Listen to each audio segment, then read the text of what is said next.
as somebody that grew up on government assistance and food stamps, I'm not mad at Trump at all for cutting some of the government benefits that they're giving out, because y'all, let's not act as if people aren't abusing this. Let's not act as if we ain't got an epidemic of people who just don't want to go to work because they expect the government to take care of them. I saw two people on TikTok the other day arguing, and it was a man and a woman, and the man wanted to go to work. The woman was mad at him, yelling at him, would not let him go to work because of the fact if they found out about his income, she would lose her government-funded housing and she would lose her benefits. And she would not let the man go to work because she didn't want to lose that.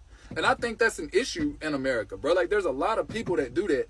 Y'all, if Trump is opening up more jobs, then you should want to get up and go work and not have to depend on the government.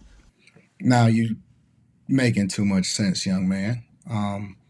You talking about people that actually do want to work and what we've created in this society, and it's been happening since probably way before I was born, because I remember back in the 80s when I was born, early in the 80s. I know I'm dating myself here. I remember early in the 80s where, and in the 90s and in the 2000s, now that I'm thinking about it, I remember people, women specifically, actually still being in a relationship with the children and the father's child, and they had no problem making sure that they went down to the offices, the social services offices, and would basically say, "Yo, I don't know where he is, I don't know who he is, or whatever, I need help." And they would get all of the welfare, all of the food stamps, all of the social services, and all of the Section 8. And they were incentivized to continue to have children because the more children you had, the more of a bigger tax return you got, and the more you could take advantage of the system. And so it was almost like it was something that you didn't necessarily have to debate against because it was so normal.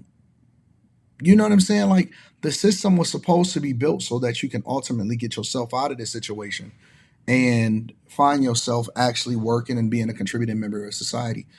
The children themselves were ashamed. They were ashamed to actually be on social services. So, if your friends found out that you lived in a project, or back then they actually had physical food stamps. It was looking like money, but it was like fake money. It was like monopoly money, and it came on a little thing that you tear it off.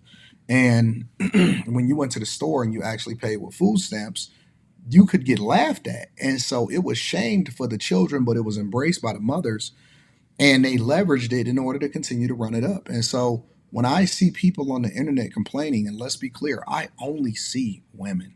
I don't know what the hell is happening. I only see women complaining about food stamps. I only see them complaining about social services. I only see them complaining about welfare, but they keep having children. They keep on having kids.